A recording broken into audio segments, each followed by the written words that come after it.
Iran, Israel और America के बीच 1 महीने से लंबा चल रहा है युद्ध पूरी दुनिया के अलग-अलग देशों को अलग-अलग तरीके से इम्पैक्ट कर रहा है। जब अमेरिका और इजराइल ने मिलकर ईरान के ऊपर हमला किया था, तो बहुत सारे वॉर एनालिस्ट का ये मानना था कि अमेरिका की कोशिश है कि इस युद्ध को जल्द से जल्द रैप करके रिजीम चेंज ईरान में किया जाए और अमेरिका एक बड़ी जीत अपनी यहाँ पर क्लेम करे। लेकिन ईरान ने जिस तरीके से पलटवार किया है, आयतुल्लाह खमेनी की मौत के बाद मुज्तबा खमेनी के आने के बाद से ईरान जिस तरीके से ड्रोन्स और मिसाइल का इस्तेमाल कर रहा है, उसने इस युद्ध को काफ़ी लंबा खींच दिया है।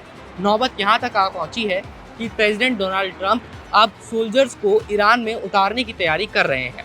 फिलहाल युद्ध पर विराम दिया गया है, 6 अप्रैल तक की तारीख तय की गई है। 6 अप्रैल के बाद हो सकता है कि ईरान में अमेरिकी सोल्जर्स घुसने की कोशिश करें। तो वहीं दूसरी तरफ से ईरान सोशल मीडिया पर आकर साफ तौर पर ये कह रहा है कि हम अमेरिकी सोल्जर्स के अंदर आने का इंतज़ार कर रहे हैं। IRGC ने ज़िंदगी भर इसी मोमेंट की ट्रेनिंग की है।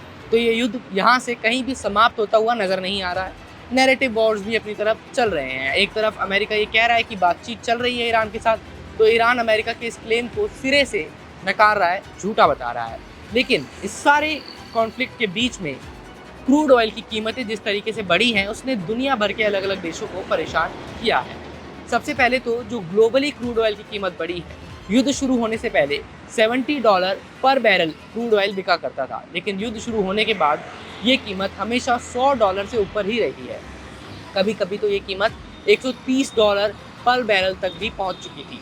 फिलहाल भी ये कीमतें बढ़ी हुई ही नज़र आ रही हैं। इसका इम्पैक्ट अलग अलग देशों पर अलग तरीके से पड़ा है। भारत में जहां आपने देखा कि क्रूड ऑयल की कीमतें बढ़ने की वजह से स्ट्रेट ऑफ हॉर्मूज में भारत के कुछ वेसल कैरियर्स फंसने की वजह से LPG की कितनी ज़्यादा किल्लत हुई। LPG का क्राइसिस एक तरीके से हमको देखने को मिला। सिलेंडर्स की बुकिंग में लोगों को दिक्कतें आई, सिलेंडर्स ना मिलना, लंबी लंबी कतारें, छोटे मोटे रेस्टोरेंट्स का बंद हो जाना, फूड चेन इम्पैक्ट होना, ये सारी चीज़ें भारत के अंदर हुई और पेट्रोल के प्राइसेस का स्पाइक भी लोगों के अंदर अब एक डर सताने लगा है। स्ट्रेट ऑफ हॉर्मूज से दुनिया भर का 20% जो है क्रूड ऑयल ट्रेड किया जाता है। इसके अलावा भारत के बाद जो सबसे बड़ी दिक्कत आई है वो फिलीपींस को आई है। फिलीपींस में एक नेशनल इमरजेंसी डिक्लेयर कर दी गई है। फिलीपींस का सारा क्रूड ऑयल बाहर से इंपोर्ट होता था और अब स्ट्रेट ऑफ हॉर्मूज बंद होने के कारण, क्रूड ऑयल की कीमतें बढ़ने के कारण फिलीपींस को बहुत दिक्कत आ रही है। साउथ एशिया के जितने भी देश हैं, वियतनाम, फिलीपींस, इन सभी देशों में एक नेशनल इमरजेंसी लाइक सिचुएशन जो है वो डिक्लेयर कर दिया गया है। यूरोप के अंदर गैस की कीमतों के दाम दुगने से भी ज़्यादा हो गए हैं। यूरोप भी अपने क्रूड ऑयल और एनर्जी की कंजम्पशन के लिए, एनर्जी की रिक्वायरमेंट के लिए काफ़ी हद तक इन्हीं इंपोर्ट्स पर डिपेंड करता है।